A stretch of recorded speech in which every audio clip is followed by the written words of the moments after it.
Hey guys! Magandang gabi! Welcome back po dito sa Gandara Asoy Channel for Showbiz Update. Ang tatalakayin nga natin ngayon at pag-uusapan mga kakimpaw ay patungkol nga po dito sa ganap ni Chinita Princess at ni Paolo Avellino ngayong araw na to mga kakimpaw. June 23 pa lang ngayon mga kakimpaw, no? So, wala nga po si Chinita Princess sa Showtime, kaya naman namimiss na naman siya ng Kim Paulancia. So, ano nga kayang balita kay Kim Chiu, mga kakimpaw? Pero bago po natin yan pag-usapan, sa mga hindi pa nakaka-subscribe sa ating channel, pakiclick lang po tayo natin subscribe button at notification bell na nariyan sa baba para mag-i-updated po kayo at ma-notify sa mga susunod natin chika patungkol sa Kimpaw. Maraming salamat!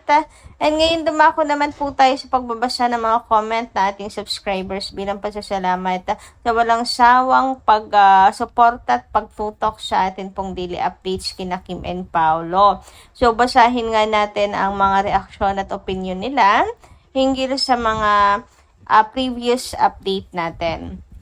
So napili po natin basahing comment ngayong gabing ito ay mula po kay Miss Banji Giliera. Magandang gabi po sa inyo. Sabi niya rito, Vice is not real. Sumasakay na pasimuno sa para may maibash kay Kim.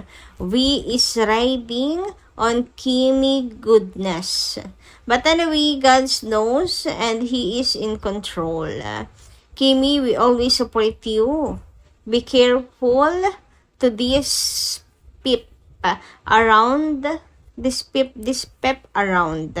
They might not be F by snakes. Ayan, grabe naman yun, Miss Vanchi. So, siguro may kinalaman pa rin to mga kakimpaw sa nangyari po sa Grand Finals nga ng tawag na tanghalan, kung saan ay napagtawanan nga po nila si Chinita Princess dahil talagang si Kim po ay dinedefine parate yung kanya pong mga sinasabi. So, kahit hindi naman daw kailangan mga kakimpaw.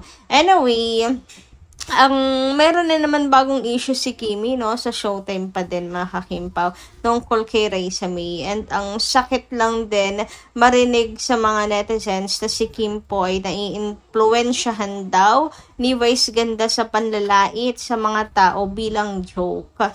Kumbaga ang mga jokes niya ay panlalait na sa mga tao. Kaya naman, ang sakit na marinig yun because we know Kim Chiu a lot. Hindi po ganun tao si Kim na manlalait po ng kapwa, na mang-iinsulto, na may tatapakang ibang tao. Hindi ganun si Kim. And kung tayo nagbubulag-bulagan lang din na may nai-impluensyahan na si Kim Chiu, nako, hindi po yan totoo. Yan kasi yung sinasabi ng mga netizens na syempre bulag-bulagan ang mga supporters niya sa totoo, pero ang totoo daw talaga na i-impluensyahan na si Kim. Nako, hindi po, dahil naniniwala lang talaga kami sa totoong pagkatao ni Chinita Princess. Alam natin na hindi po niya yun magagawa. At saka, pinanood nyo ba kasi talaga yung mismong episode na yun? Napakalinaw naman kasi doon na wala pong panlalait si Kim Chiu. At the same time, may mga script po yan sila. May skip yan na binabasa. So, bakit kasi parati na lang si Kim ang target mga kakimpaw? Nakakaloka naman. Kagaya nung sa Deserve. Script lang din naman yun na nabinasa ni Kim. Nabash siya. Buti ba sana kung intentionally, di ba? Pero hindi naman makakimpaw. So, nakakaloka lang din na lagi nagkakataon kay Chinita Princess to, mga kakimpaw. Anong inyong masisay tungkol dito? Nasasaktan din kasi ako na sinasabing na-impluensya na daw siya kay Vice. Na ganito na daw si Kim Chiu, mapanlait, na feeling perfect. Ayan, meron pa nga nagsasabi, buti daw si Raisa, hindi retokada, samantalang si Kim, retokada at salamat dok lang ang beauty. Nako, di ba? Ang sakit kasi we know na hindi naman talaga siya totoo. Hindi rin natin maiwasan, mga kakimpaw, na masaktan kahit alam natin hindi yun totoo.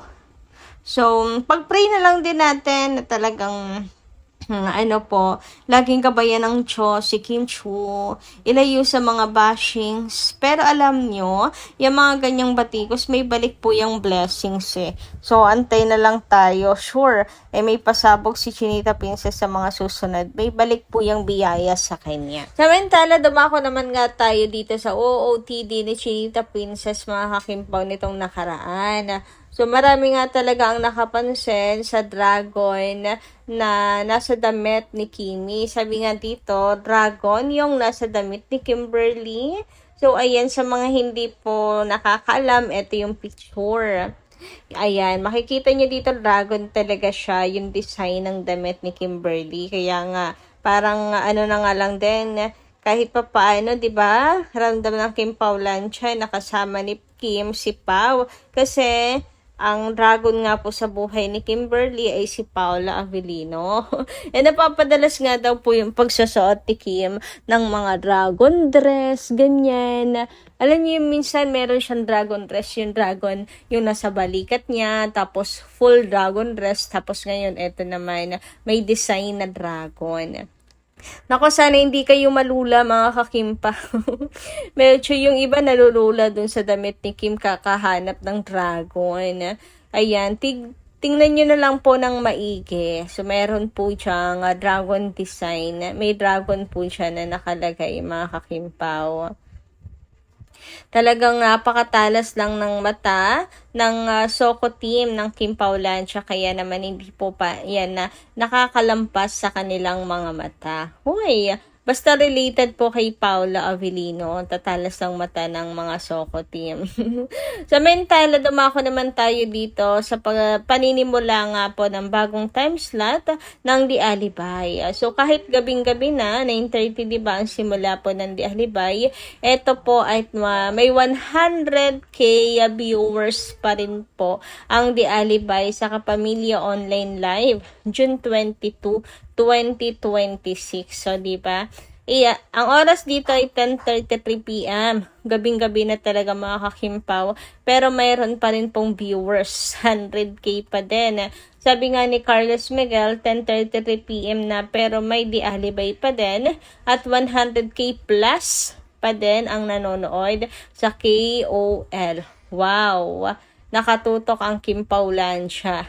Talagang kahit anong oras po ninyo ilagay, ang Kim Pao ay hindi po mawawala. Ang lakas ng Kim Pao Lancia, andyan pa rin po, hindi po magpapatinag ang lakas ng Kim Pao Lancia. Tingnan nyo naman, kahit gabing-gabi na, ay nakatutok pa rin po sa online live ang mga fans. And hope so, ganun din po sa TV, no? Sayang lang kasi yung iba ay wala pong television kaya sa online nanonood. Maganda sana kung sabay na rin mga kakimpaw natin pinapanood, lalo pat ang ratings ay counted po sa television. Pero ganun pa man, napakalakas pa rin ang The Alibay para mayroon pong 100k viewers kahit gabing-gabi na 10:30 na mga kakimpaw. Grabe, ganyan nila kamahal si Kim and Paolo na sinusundan po talaga nila ang The Alibay kahit anong oras pa man nila yan ilagay. Diba, napaka-loyal ang Kim Pao Lancia sa talagang mahal nila ang Kim Pao. Yan, sinusundan po nila parate. Anumang time slot yan. Ganyan ganyan katindi ang pagmamahal ng mga fans. 3 fandoms, Kim Pao Lancia, Solid Pao, and Solid Kim na rin. Anyway, marami naman po naghahanap kay Chinita Princess kanina sa Showtime. Aba, syempre, araw-araw inaabangan ng Kim Pao Lancia. So, last week, nakompleto ni Kim ang Showtime. Ngayon, mukhang hindi, mga kakimpaw. Kasi, mukhang taped episode na naman po ito. Kahapon taped episode, ngayon taped pa rin. Pero walang Kimi this time. And napag-alaman nga po ng mga fans na si Kimi ay nasa Cebu with Chu family. So, ayan po yung pictures niya na update po ni Ate Twinkle. So, andyan po with Chu fam. Nasa Cebu si Kimi. Ano kayang ginagawa ni Kimi sa Cebu, mga kakimpaw?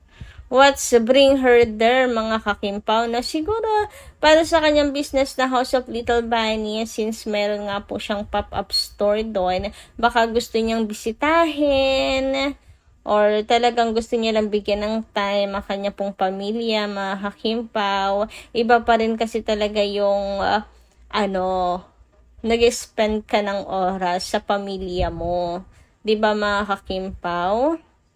So, for sure, meron din pong ibang pakay si Kimi, kaya napapunta po siya ng Cebu. Pero okay na rin po yan para makapagpahinga si Kim. Walang endorsement shoot, walang event, just spending time with her family and business. Kumbaga ay lang siya in her life outside showbiz, mga kakimpaw. Less stress ba? And the less mando ng kanya pong gagawin, mga kakimpaw. So, siya po ang queen ng kanyang oras this time.